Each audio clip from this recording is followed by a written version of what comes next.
He said her name once, not her rank, not her call sign, just her name, Nora. The way people say a name when they are very close to not saying anything ever again. His voice was low and strange, stripped of the particular timbre it normally had, which was deep and unhurried. The voice of a man who had never once in his life spoken a sentence he hadn't thought through first. She had her hands on his chest, both hands pressing down. The way she'd been taught, direct pressure, sustained, do not lift, do not shift, do not let go. The blood was warm, and it had soaked through the compress she'd placed, and through the second compress she'd layered over it, and through the tactical gloves she wore. And it was on her forearms now, the particular dark color that blood turns when it has been outside a body for more than a few seconds. His name was Ellis, Staff Sergeant Marcus Ellis, 75th Ranger Regiment, the best long-range spotter she had ever worked with, and the only person she had ever trusted to call wind at 2,000 meters in conditions that would have made most spotters guess. He had not guessed, not once, in 3 years of working together, not once. She pressed her hands harder against his chest. She keyed her radio. She said, "Actual, this is Sierra 1. We have a priority casualty at grid November, Kilo 447902. We need the QRF in now. Repeat, we need the QRF now." The response came back in 12 seconds. The response was, "QRF has been redeployed. Stand by for alternative extraction." She said, "There is no time for alternative extraction. He is bleeding out. Send the QRF now. Stand by." She did not stand by. She did everything she could. She called again. She called on the alternate frequency. She called on the emergency channel. She told them what was happening with the specific clinical vocabulary of a soldier who had been through TCCC training 4 times and knew exactly how to communicate the severity of what she was describing. Stand by, stand by, stand by. Ellis said her name one more time, very quietly, and then he didn't say anything else. She stayed with her hands on his chest for 91 more seconds. She counted them. She did not know why she counted them. She counted them anyway. Then she lifted her hands. She looked at them for a moment. She reached down and unclipped the dog tag from his neck. The one on the short chain, the one that stayed with the body, while the other was taken for records. She was not supposed to take it. She took it anyway. She folded it into her palm. The QRF arrived 47 minutes later. 47 minutes. For a wound that had been survivable in the first 12. She was sitting beside him when they arrived. She had her rifle across her lap and his dog tag in her closed fist, and her face was doing nothing at all. One of the medics touched her shoulder. She stood up. She walked with them. She did not look back. She carried the dog tag home. The official record described the QRF redeployment as operationally necessary. A higher priority extraction running simultaneously in the northern sector had required the asset. Resource scarcity. Battlefield triage. The kind of decision the AR-15-6 summary said that no officer could reasonably be faulted for in the fog of war. She read this 4 days after Ellis was buried. She had attended the funeral in her dress uniform, standing at the edge of the cemetery in Fort Bragg, with her hands at her sides and the dog tag in her breast pocket, pressed against her chest. And she had watched the flag folded and presented to his mother, a small woman from Georgia who had the same jaw as her son, strong, precise, and who held the flag against her chest the way Nora was holding the dog tag. She had not spoken to the family. She had not trusted herself to. She had gone back to the barracks and she had read the AR-15-6 summary, and she had then requested the full operational log for that period, which was standard post-incident review procedure, and which she was within her authority to request. She got the summary. She did not get the log. The log was classified at a level above her clearance, which was unusual. Operational logs from a routine support element were not typically above a Sergeant First Class's access. She filed a request for a classification review. It was acknowledged and then silent. She went to her Battalion S2, the intelligence officer, a captain named Torres, who had the particular quality of intelligence officers who are good at their jobs, which is that they listened completely before they spoke at all. Torres listened to her account of the incident. He listened to her description of the QRF timeline. He listened to her note about the classification. He was quiet for a long time. Then he said, "Nora, the northern sector extraction that the QRF was redeployed to, do you know what asset was being extracted?" She said, "No." He said it wasn't a casualty. It was a piece of equipment, signals intelligence hardware, that someone needed pulled from a forward position before a planned withdrawal. She said equipment, he said the QRF was redirected from a dying man to a piece of hardware. She said nothing for a moment. She said, "Who authorized that?" He said, "That's the part you need to be careful about." She said, "I'm asking you who authorized it." He said, "The authorization came from the Division Operations Center, general level. I can't tell you more than that here." She said, "Can you tell me anywhere else?" He looked at her very steadily. Then he put a folded piece of paper on the desk and stood up and said he was going to get coffee. She looked at the paper. She picked it up. She unfolded it. There were 2 names on it. She folded it. She put it in her pocket beside the dog tag. She thanked Torres when he came back with the coffee. She did not tell him she had taken the paper. He did not ask. She did not expect Reyes. She had been planning to leave quietly.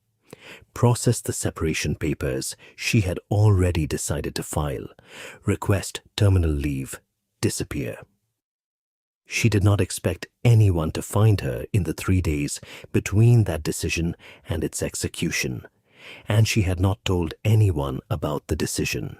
But Reyes found her in the motor pool on the 2nd day, sitting on the tailgate of a HEMTT with the dog tag in her hand, which she had taken out and was looking at in the particular way she had been looking at it in private moments. Not with grief exactly, but with a kind of attention that was its own form of conversation. Captain Daniel Reyes, Army Special Forces, not her unit, a different element, someone she had worked adjacently with on 2 operations in the previous year. He was the kind of man who was very easy to underestimate. Medium height, ordinary face, quiet in rooms where other people were loud. The kind of quiet that you only understood the nature of when you had seen him work, which she had twice in conditions where ordinary quiet became something else entirely. He sat down on the tailgate beside her without being invited. He looked at the dog tag in her hand. He said, "I heard what happened." She said, "It's in the incident report." He said, "I didn't read the incident report." She said, "Then how did you hear?" He said, "Torres." She looked at him. She said, "Torres talks too much." He said, "Torres talks exactly the right amount." He said, "You were going to do something on your own." She said, "Torres doesn't know what I'm going to do." He said, "Are you filing separation papers?" She said nothing. He said, "Nora, I know you have 2 names on a piece of paper in your pocket. I know what you're planning to do with them. And I know that you are the most capable long-range shooter in this brigade, and that you have been working alone for long enough that you have forgotten what it is to have someone watching your back from the other side. She looked at him for a long time. She said, "Ellis watched my back." He said, "I know." She said, "I'm not looking for a replacement." He said, "I'm not offering to be one." Silence between them. The motor pool was loud around them.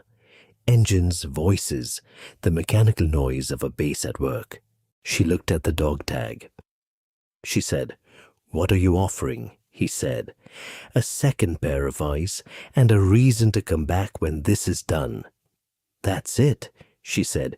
"You don't know what this is going to take." He said, "I know exactly what it's going to take. That's why I'm here."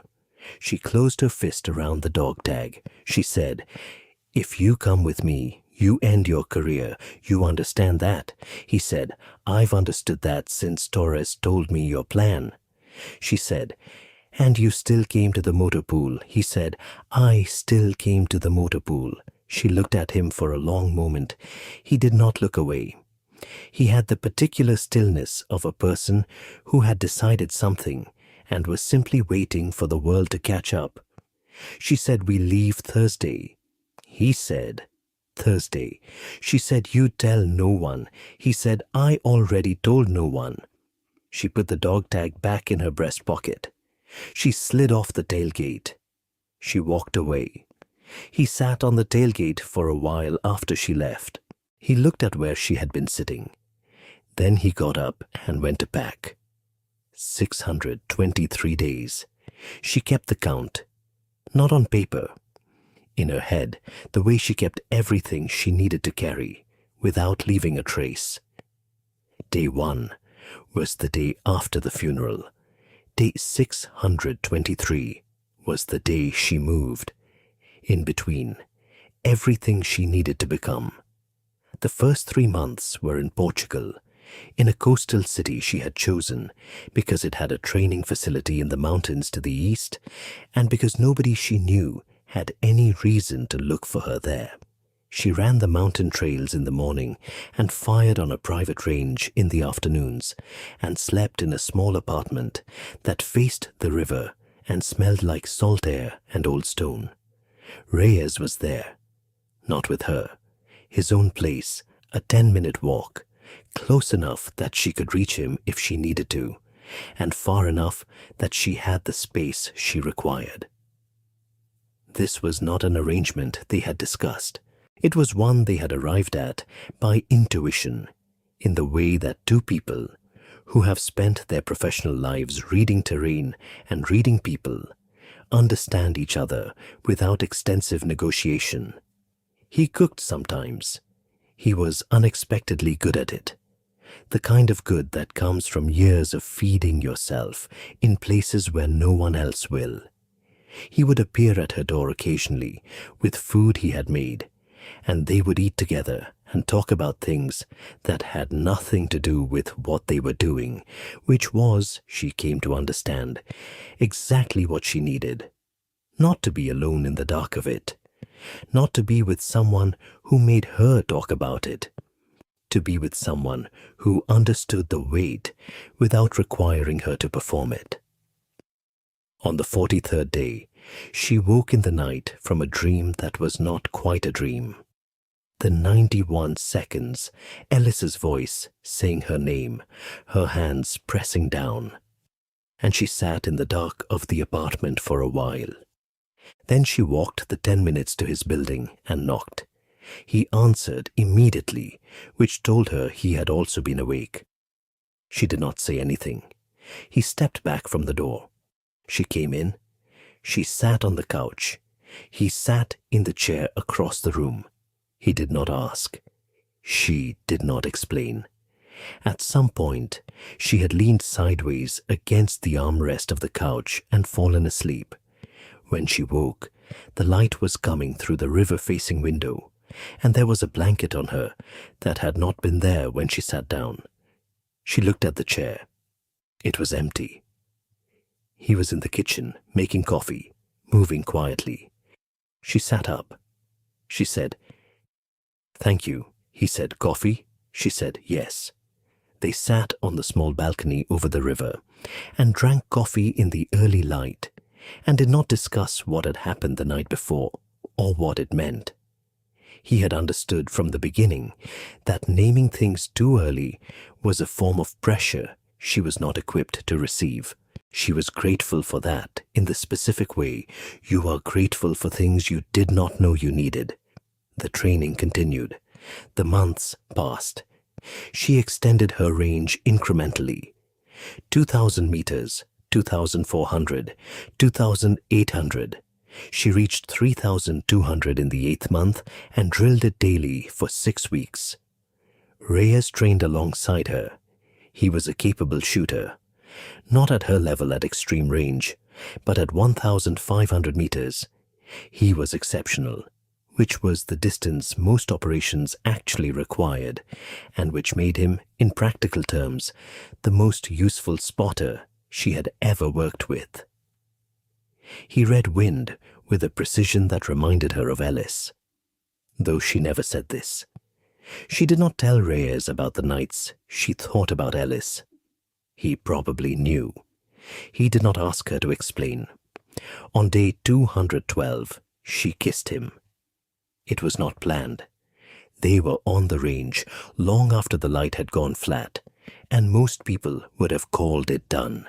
She had just run a sequence at 2,800 meters that had produced 8 hits in 8 rounds, and she had stood up from the prone position and turned, and he was 3 meters away, looking at the spotting scope data with that expression he had of complete absorption, and she had, without thinking, crossed the 3 meters and kissed him. He had kissed her back without surprise, as if he had been waiting for exactly that, and had determined that waiting was the correct approach. Afterward, she stepped back. She said, "We should probably not complicate this." He said, "We already complicated this." She said, "More than it already is." He said, "That is fair." They returned to the range. She shot 4 more rounds. She hit all 4. They walked back in the dark without discussing it further. By day 300, they had stopped pretending that the distance between their apartments meant what it had originally meant. By day 400, she had stopped measuring the distance between them at all. The 10-minute walk had become a formality, and then it had stopped even being that. She kept counting the days, not because she wanted to, because the dog tag was in her pocket and it was counting with her. She had built the file across the 623 days. What she had at the end of it was this. The 2 names Torres had given her were Major General Clifford Harmon and Colonel Patrick Vane. Harmon had been the division operations officer for the theater at the time of the incident. Vane had been the watch officer who had transmitted the QRF redeployment order. The signals intelligence hardware that the QRF had been redirected to extract was not, as the official record characterized it, routine equipment. It was a collection node that had been placed in that forward position under a program that did not appear in any official operational record. A signals collection program run by a private contractor called Meridian Group that had a contract with an entity that was 3 degrees removed from the Defense Intelligence Agency. The Meridian Group contract was worth $280 million. The collection node's forward placement was Harmon's initiative. He had approved its positioning in the operational sector, which meant he had a personal stake in its extraction. If the node had been compromised or destroyed during the planned withdrawal, the operational record would have reflected poorly on the decision to place it there in the first place. Harmon had decided that the hardware was worth more than a casualty extraction. He had made that calculation in real time, in the 12 minutes between Nora's first emergency call and Ellis's death. Vane had transmitted the order. He had been the mechanism. He had known what the redeployment meant. She had the Meridian Group contract through a data trail Reyes had constructed across 8 months using contact networks from his intelligence background that she had not known he possessed until he put 600 pages of documents on the table of their apartment in Portugal one morning and said, "Here it is." She had looked at the documents for 3 hours. Then she had looked at him. She said, "How long have you had this?" He said, 5 months. "I wanted to make sure it was complete before I showed you." She said, "You could have shown me as you built it." He said, "I know. I didn't want you to move before it was ready." She thought about this. She said, "You thought I'd move too early." He said, "I thought you'd want to. I didn't think you would. But I wanted to make sure the evidence was airtight before you had it in your hands." She looked at him for a long time. She said, "Daniel." He said, "Yes." She said, "Thank you." "Yes." He said, "Don't thank me yet." They spent 6 weeks building the operational plan. This was, she recognized, the part she had been best at even before any of this. The architecture, the sequence, the identification of the load-bearing element in any structure, and the precise application of force to it. Ellis had always said that her mind was a better weapon than her rifle. He had said this in the particular way he said most things, quietly as a statement of fact, with no intention of flattery, and therefore no capacity to be mistaken for it. She thought of him saying it. She thought of him often. Harmon was now serving as deputy commander of a joint force element based at a facility in Djibouti. He traveled between Djibouti, Stuttgart, and the Pentagon on a schedule that was partially predictable. The Pentagon visits were tied to a quarterly oversight cycle that produced a fixed window every 3 months. During the Pentagon window, Harmon stayed at a private residence in McLean, Virginia, that belonged to a former colleague. The residence had a large rear property that backed onto a wooded area. The wooded area had a sight line of 1,800 meters to the rear of the house. 1,800 meters at night, with a Barrett M82 and a spotter of Reyes's quality, was not a difficult shot. Vane was stationed at Fort Leavenworth, Kansas, serving in a training command role. His schedule was institutional and largely predictable. He ran every morning on a route that passed along the river. Open ground, long angles available. She was not going to kill either of them. This required clarity, not because she didn't want to. In the 623 days, she had been honest with herself about what she wanted, and what she had wanted in the first 200 days had included things that the second 400 days had modified. Not because her grief had diminished, but because she had come to understand that Ellis's death required accountability that outlasted any single moment. A death, even a justified one, produced a moment and then silence. Evidence in the record produced something that could not be silenced. She was going to give them the chance to confess, not because she believed in their conscience, because a confession on the right channel, in the right circumstances, was the most legally binding document that existed. And she had, through Reyes's contacts, access to a federal investigator who had been building a separate case against the Meridian Group for 18 months and who had been missing exactly the operational level authorization chain that connected Harmon to the contract. She had that chain. She had everything. She just needed Harmon to confirm it out loud. She was in the wooded area behind the McLean property on a Tuesday night in autumn. The leaves were down, which was helpful for the shot, and not helpful for concealment. which she had accounted for with the ghillie suit she had built from the specific dry leaf and bark textures of the Virginia wood line. She had been in position for 4 hours. Reyes was 40 meters to her left with the spotting scope. He had not spoken since they'd taken position. They communicated through hand signals when necessary, and through the particular wordless understanding of two people who had spent 623 days in close enough proximity to know each other's breathing rhythms. At 21:30, the lights in the residence changed. The rear rooms lit up, which was the pattern she had observed over 3 nights of surveillance. Harmon was in the study at the back of the house, which was where he worked in the evenings.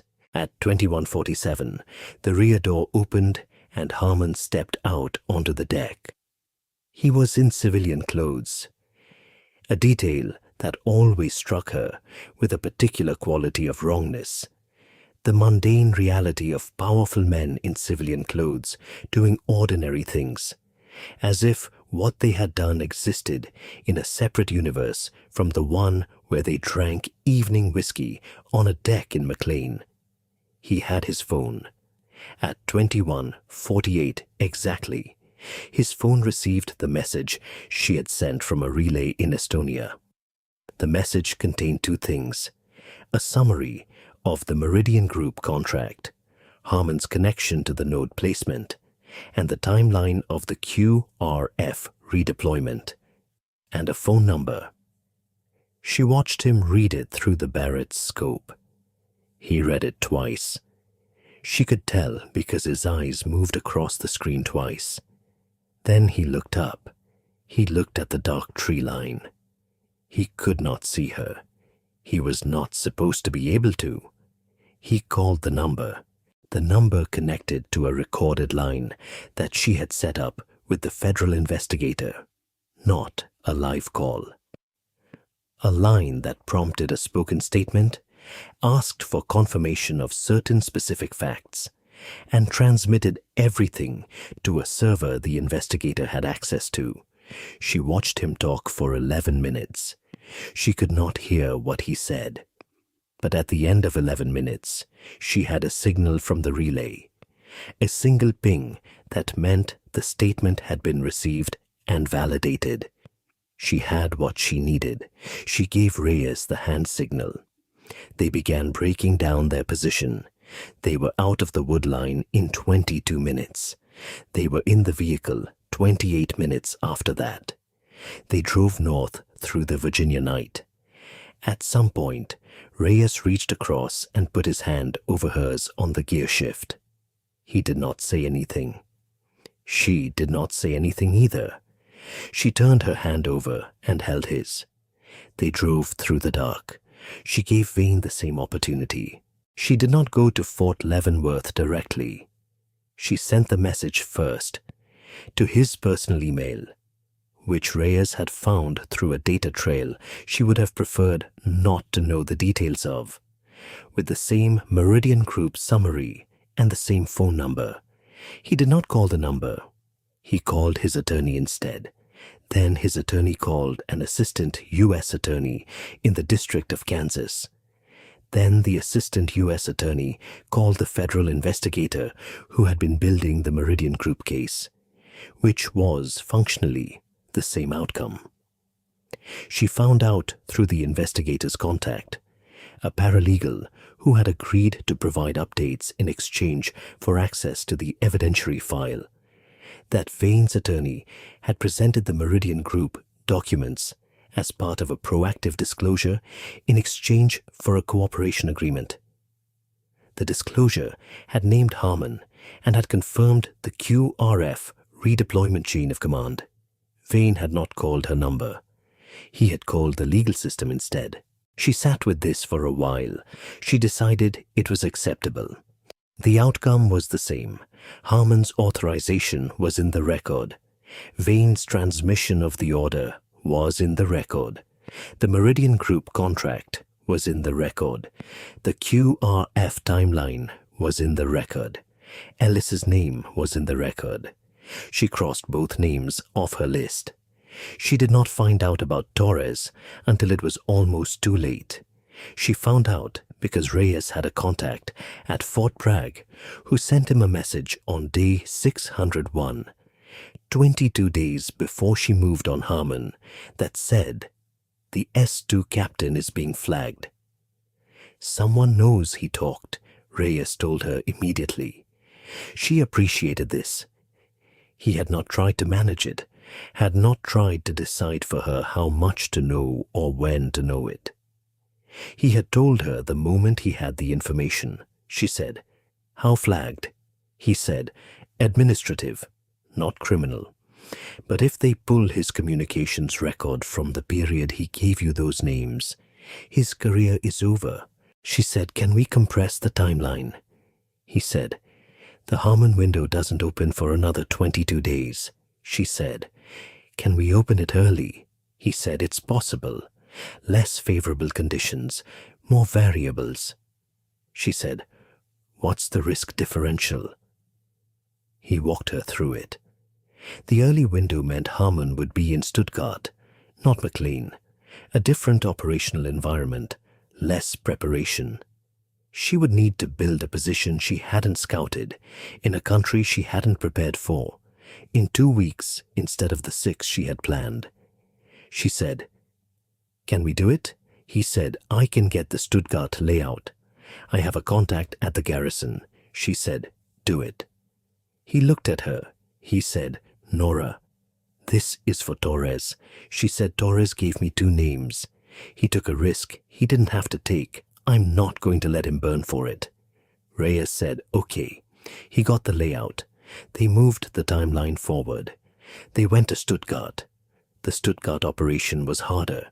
The position they found was 2,100 meters from Harmon's quarters at the garrison. Not ideal, but workable. The wind off the Swabian hills was less predictable than the Virginia wood line. They were working on 3 days of surveillance instead of 6. She was in position at 0300. The message went to Harmon's phone at 0600. He stepped out of his quarters at 0613. He called the number at 0614. 11 minutes of recorded statement. She broke down the Barrett in 14 minutes in the dark. They walked out of the wooded area on the garrison's perimeter. They were in a rental car driving toward the Stuttgart airport by 700. She called Reyes's Fort Bragg contact from the car. She gave them a message for Torres. "The filing is complete. There is no remaining reason for anyone to look at what you said or to whom. You are clear." The contact passed the message. Torres was never flagged. The administrative review quietly disappeared when Harmon's case became public. She was glad. She had compressed the timeline for him, and she had managed it, and it had worked. That was the nature of this kind of work. Every decision had a downstream effect on someone who was not the primary subject. You accounted for those effects, or you accepted them as damage. She would not accept Torres as damage. The federal indictment was filed 40 days after the Stuttgart operation. Major General Clifford Harmon, charged with gross negligence resulting in the preventable death of a service member, obstruction of military proceedings, and conspiracy to defraud the United States in connection with the Meridian Group contract. Colonel Patrick Vane, cooperating witness, separate charging agreement in process. The Meridian Group itself charged in a parallel civil proceeding with fraudulent contract representations to multiple government entities. She read the filing from a table in a cafe in Lisbon.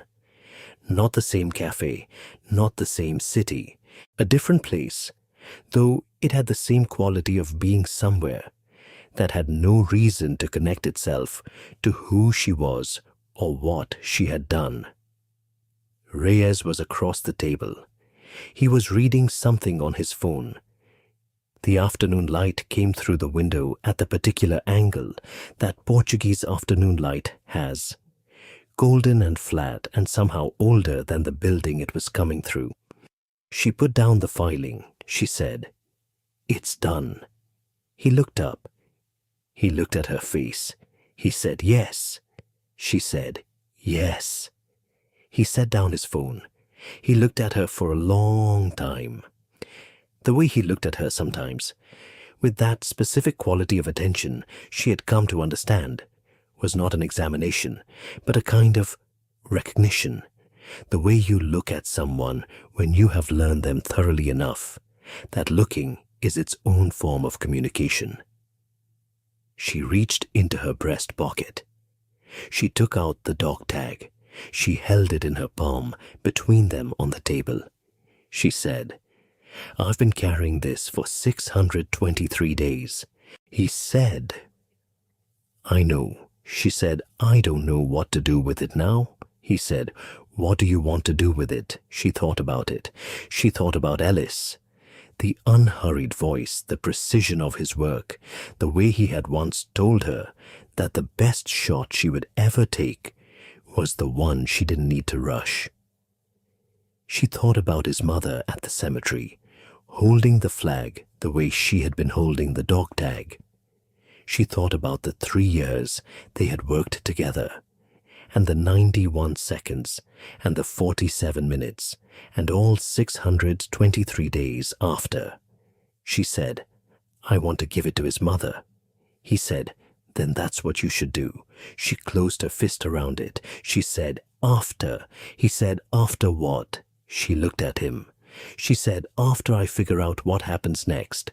He said, "What do you think happens next?" She said, "I don't know. I've been counting to 623 for 2 years. I don't know what you count to after that." He reached across the table and covered her closed fist with his hand. He did not say anything else. He did not need to. Outside, the Lisbon afternoon was doing what Lisbon afternoons do.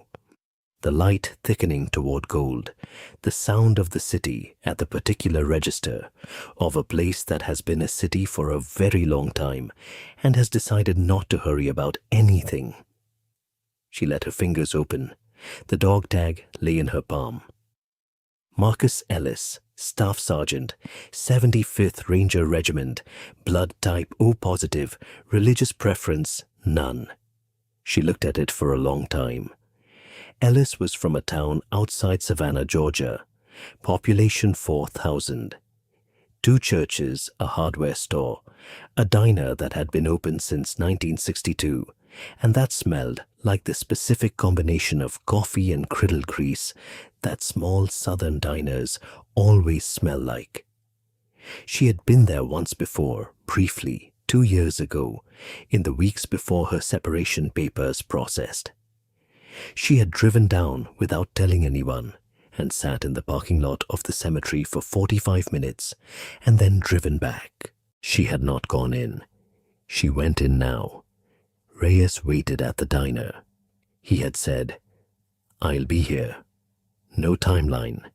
She had said thank you and meant it in the specific way you mean things when someone gives you the exactly right amount of space at exactly the right moment. The grave was in the back section of the cemetery, under a live oak that had probably been there for 100 years. The headstone was regulation military, white marble, precise. She stood in front of it for a while. She did not speak. Ellis had never needed her to speak to communicate with him. They had worked in near silence for 3 years, communicating through gesture and signal and the particular economy of language that comes from 2 people who have been in the field together long enough to think at the same rate. She set the dog tag on the top of the headstone. She stood for another few minutes. Then she said quietly, "To the grave and the oak tree and the empty afternoon, 8 out of 8, I got there." She walked back to the car. She drove to the diner. Reyes was at a table in the back with 2 coffees he hadn't touched. She sat down. She said, "Okay." He looked at her. He said, "Okay?" She said, "Yes." Okay. He slid one of the coffees across to her. She picked it up. It was still hot. Ellis's mother was named Judith. She lived in a house on a wide street, shaded by pecan trees, 3 blocks from the diner. Nora knocked on the door on a Wednesday afternoon. Judith opened it. She was in her 70s, with a precise manner and a face that had her son in it, the way faces carry their children. In the jaw, in the particular steadiness of the eyes. Nora said, "Mrs. Ellis, my name is Nora. I served with your son." Judith looked at her for a moment. Then she said, "Come inside." The house was full of the quiet that houses get after a long grief. Not empty, but settled. A grief that had been lived with long enough to become part of the furnishing. There were photographs on the wall. One of them was Marcus in uniform, young, grinning in the particular way he almost never grinned in the field, which meant it was probably a photo from early in his service, before he had learned the economy he became. She sat in the living room. Judith made tea. They sat with it. Judith said, "I wondered if anyone would come." Nora said, "I should have come sooner."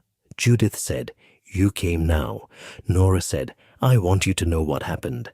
The real account of it, not the official one." Judith's hands were very still on her cup. She said, "Tell me." Nora told her everything. The incident, the QRF, the 47 minutes, the names on the piece of paper, the 623 days. She did not protect Judith from any of it. She had the sense that Judith would have found it disrespectful to be protected from it. Judith listened without speaking until Nora had finished. Then she said, "The people responsible, are they being held to account?" Nora said, "Yes. Federal indictment. It will go through the system, slowly, imperfectly. But it will go through," Judith said. "Marcus always said you were the best soldier he'd ever worked with." Nora was quiet. Judith said, "He wrote it in a letter. I have the letter. He said, 'My partner is the most precise person I have ever met in my life. And I don't mean with the rifle, I mean in everything.' He said that like it was the most important quality a person could have." Nora looked at her hands. She said, "He was right about everything except that he was better than me." Judith said, "He would have disagreed." She said, "I know." They sat with that for a while. Then Judith said, "Will you stay for dinner?" She said, "Yes." "If that's all right." Judith said, "Of course it's all right." She cooked. Reyes, when Nora called him, came to the door with the particular composed grace of someone who understood that this was not his moment, but that he had been called to be part of it anyway, and who accepted that with complete simplicity. Judith shook his hand and told him there was enough for 3. They ate at the table under the photographs. The food was extraordinary. The kind of cooking that has been practiced for 50 years and doesn't require thought anymore. That is simply a form of love expressed through labor. Judith talked about Marcus as a child, and then as a young soldier, and then as the man he had become. She talked about him without past tense, which is what people do when the grief has been long enough to settle into something more complex than tense. Nora listened. She ate. She let the evening be what it was. When they left, Judith held her hands at the door and said, "Thank you for going back for him." Nora said, "It was never a question." Judith said, "I know. That's why I'm thanking you." She had not decided whether to go back. Reyes had. He had submitted his reinstatement request through a legal pathway, that the circumstances of his departure, which had been a voluntary AWOL to support an operation that had produced a federal indictment, made complicated. His attorney said it was possible. He was pursuing it. She had not submitted hers. The question sat with her through the Georgia trip and the drive back north, and the 2 weeks in a rented house near the coast of North Carolina that they had taken because they needed to be somewhere that wasn't in motion for a while. She ran in the mornings on the beach, the cold November Atlantic to her right, the sand firm and gray. She thought about who she had been before any of this and who she was now, and whether those two people shared enough that the institution that had recognized the first one would recognize the second. The Army had not killed Ellis. A man who misused its structure had made a decision that killed Ellis. That distinction mattered. She had not abandoned the institution. She had gone around it to repair damage it had failed to repair itself, and she had done so with the specific skill and discipline the institution had given her. She was a soldier. That had not changed.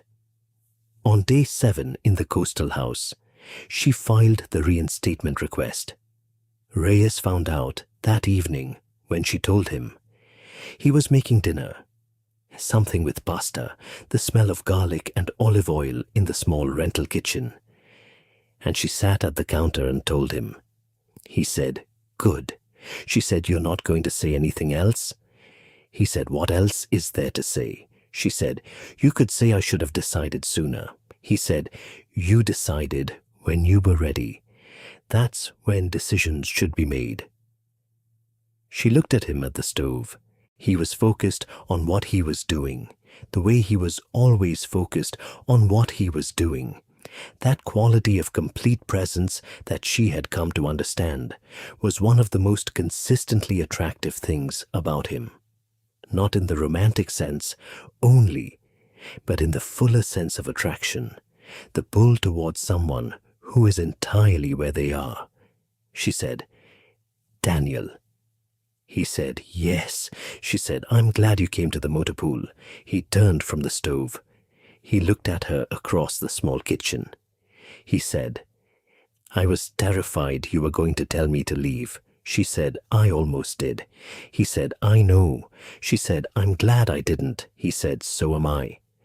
The garlic was burning slightly, and he turned back to the stove, and she laughed. Actually laughed. The specific spontaneous thing that laughter is when it arrives without effort.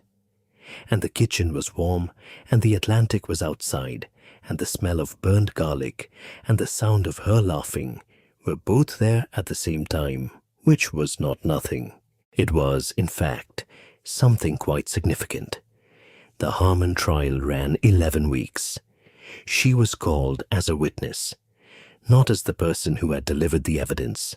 That remained protected, but as a fact witness regarding the incident itself, the QRF call, the timeline, Ellis's death. Her testimony was 3 hours. She gave it in the same way. She had always done everything, precisely, completely, without embellishment. The defense argued command prerogative. They argued the fog of war. They argued resource scarcity and simultaneous competing priorities. The prosecution put the Meridian Group contract on the screen. They put Harmon's authorization for the node placement on the screen. They put the 12-minute window between her first emergency call and Ellis's death on the screen. The jury deliberated for 6 days. Guilty on the gross negligence charge, guilty on conspiracy. The obstruction charge was acquitted on a technicality that she found maddening, and then released her grip on. He was sentenced. Not enough. More than silence. Something. Vane cooperated fully and received what cooperators receive. A reduced charging agreement, no prison time, a dishonorable discharge, and the kind of public record that meant he would spend the rest of his career explaining himself to anyone who searched his name. The Meridian Group's contract was terminated, and the civil proceeding moved forward on its own schedule. Ellis's mother received a letter from the Secretary of the Army expressing condolences and acknowledging in the careful language of institutional accountability, that the circumstances of Staff Sergeant Marcus Ellis's death had been improperly characterized in the original record. It was not enough. It was something true that had been previously false, which was worth exactly what it was worth, and no more and no less. She filed the letter in a folder. She kept the folder. 3 weeks after the trial concluded, she received a package from Georgia. She knew the handwriting on the outside before she opened it. Judith's, that precise, careful cursive. Inside was a letter. And inside the letter, on a short chain, was the dog tag she had left on Marcus Ellis's grave. The letter said, "I found this when I went to put flowers down last week. I thought about leaving it there. Then I thought about what Marcus would have wanted. He would have wanted you to have it. He would have said it was yours to carry for as long as you needed it, and that you would know when you were done. I think you are done now. But maybe you want to carry it a little longer. That is also fine. There are no rules for this. Thank you for going back for him. Thank you for what you did. I sleep better now than I did before I knew." She read the letter twice. She sat with it for a long time. She put the dog tag back on its chain. She looked at it. She thought about whether she was done carrying it. She put it in her breast pocket. Not because she was not done, because she wanted to decide for herself when done arrived. That was the right to which she was entitled. To carry it as long as it meant something, and to set it down when she was ready, and not before. She was not ready yet. But she was close. His came through first. She was not surprised. His situation had been less complex in the legal sense. His departure had been cleaner. His operational involvement less direct. His record before the AWOL without complication. He received the notification on a Tuesday. He told her that evening. He said, "It came through." She said, "When do you report?" He said, "They're giving me 30 days." She said, "Where?" He said, "Fort Bragg. Different element from before." She said, "Good element." He said, "I don't know yet. I'll find out." She looked at him. She said, "Daniel, when you report in 30 days, where am I?" He said, "That depends on what you want." She said, "What if I want to be at Fort Bragg?" He said, "That would require your reinstatement to come through and an assignment to Bragg." She said, "What if my reinstatement comes through and the assignment is not Bragg?" He said, "Then you are wherever you are and I am at Bragg, and we figure it out." She said, "Have you thought about this?" He said, "I've thought about nothing else for 6 months."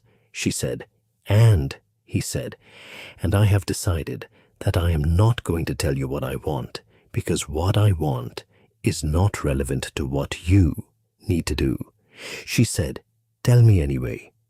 He looked at her. He said, "I want to be where you are for as long as you'll have me.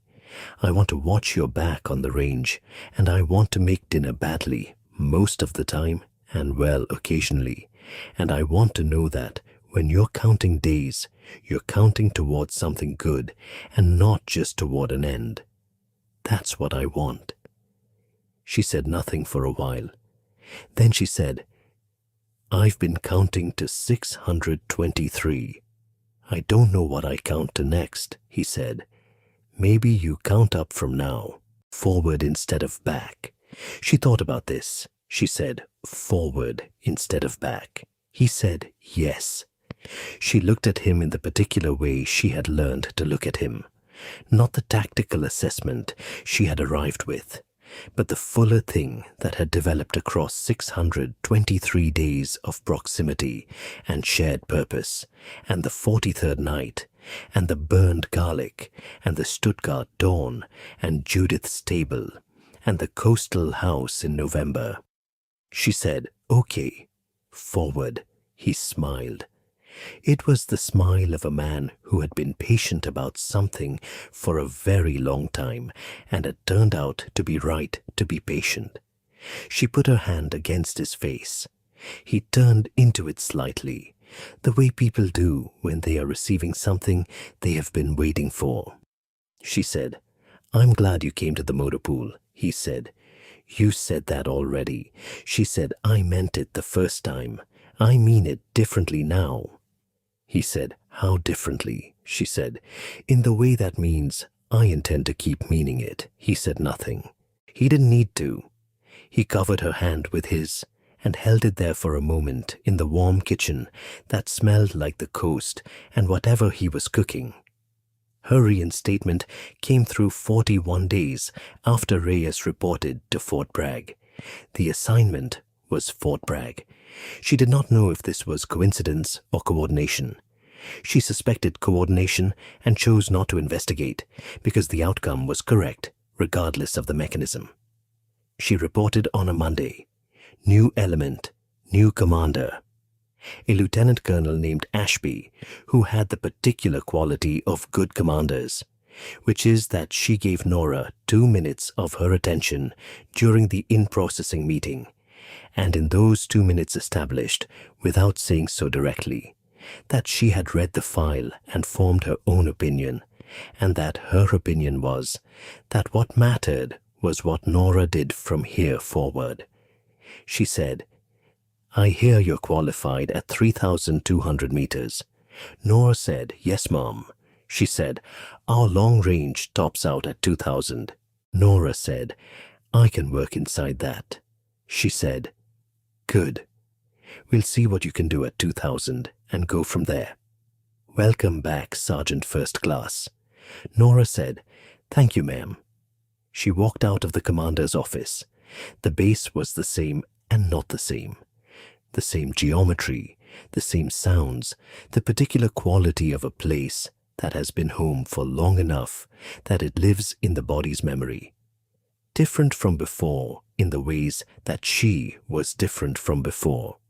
She found the range. She checked it in. She deployed the Barrett M82. She fired 12 rounds at 2,000 meters. She hit 12 times. She put the rifle away. She walked to the parking lot. Reyes was leaning against his truck. He had been there, she understood, because he had known when she would come out of in-processing and had decided to be available without announcing it. She said, "You were waiting." He said, "I was in the parking lot." She said, "That's the same thing." He said, "How did it go?" She said, "Good. New commander is solid." He said, "When do you start?" She said, "Tomorrow." He said, "Dinner tonight?" She said, "Yes." He said, "I'll cook." She said, "You'll burn the garlic." He said, "Almost certainly." She got in the truck. He drove off the base into the North Carolina evening. The light doing the autumn thing it does in the Piedmont, long and warm, and the color of the last hour of something good. She put her hand in her pocket. She felt the dog tag. She held it for a moment. Then she let it go. She did not mark the day it ended. There was no ceremony, no moment she had designated. She woke on a morning some weeks after reporting to Fort Bragg and realized that she had not counted the days since she had left the dog tag on Ellis's grave, and Judith had sent it back, and she had put it in her pocket. She reached into the drawer of her nightstand. She took out the dog tag. She held it. Marcus Ellis, Staff Sergeant, 75th Ranger Regiment, O positive, no religious preference. She had carried him for 623 days. She had gone back for him the way he had always gone forward for her. Precisely, completely, with everything she had. It was done. She got up. She made coffee. She stood at the window of the apartment off base she now shared. Not the barracks, not a hotel. A place that had furniture that was theirs, and a kitchen that smelled like all the dinners Reyes had cooked in it, good and bad, and a window that faced east. Reyes was still asleep. She could hear the specific quality of silence from the bedroom that meant someone was sleeping, rather than awake and quiet. She drank her coffee. She watched the morning come in through the east window. She thought about Ellis. She thought about the 623 days and what they had cost and what they had produced. She thought about Harmon in a federal facility and Vane explaining himself for the rest of his life, and the Meridian Group's contract and the federal record and Torres's career and what Judith had said. I sleep better now. She thought about Reyes at the motor pool. She thought about day 212 on the range and the 43rd night, and Stuttgart at dawn, and the coastal house, and burned garlic, and him saying forward instead of back. She thought about all of it. She was 33 years old. She was a sergeant first class, reinstated, Fort Bragg, long range, qualified to 3,200 meters, cleared for operational assignment, reporting Tuesday. She was here. She put the dog tag on the kitchen table. She looked at it for a moment. Then she went to get dressed. She was on the range at 0600. The morning was cold. The light was the pale early light of a North Carolina autumn. Not yet committed to warmth, the sky a particular blue-gray that would change to something else in an hour. She deployed the Barrett M82 on its bipod at the 2,000-meter position. She ran the wind. 4 knots from the northwest. She dialed the correction. She fired. She hit. She fired again and again and again. 12 rounds, 12 hits. The echo of each shot coming back from the distance like a question answered. She stood up. She shouldered the rifle. She looked down the range. She thought about all the ranges she had stood on. The Portuguese mountains, the Virginia woodline, Stuttgart. The coastal house where she had practiced in a field behind the rental. This one. She was the best long-range shooter she had ever personally known, including everyone who had trained her and everyone she had trained alongside. She had become this through the specific combination of natural aptitude and the 623 days, and everything those days had required her to do. She did not need a certificate for this. The range knew. The Barrett knew. The 12 impacts at 2,000 meters knew. She walked off the range in the early morning light. There is a morning that comes after the last day of counting. She did not know this before. She knows it now.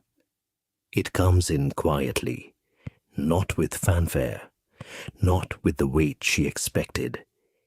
Just as morning comes, with the ordinary insistence of light through a window and the smell of coffee and the particular sound of the world resuming.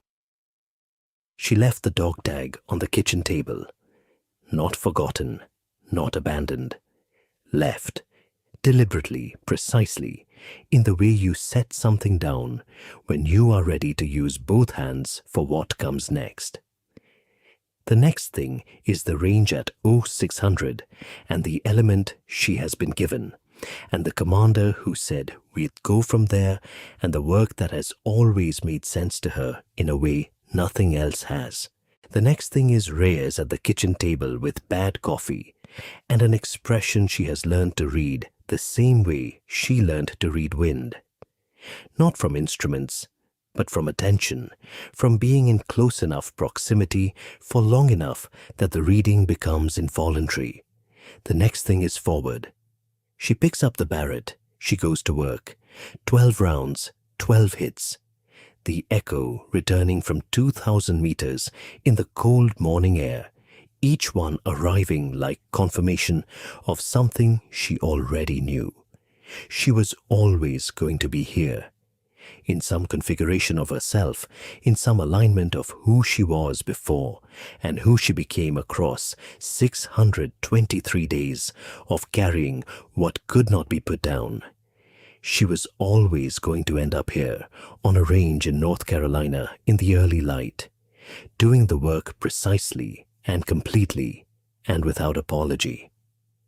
Ellis told her once, between shots, on a ridge in a country she does not name in the daylight, "You shoot like you mean it." She said, "I always mean it."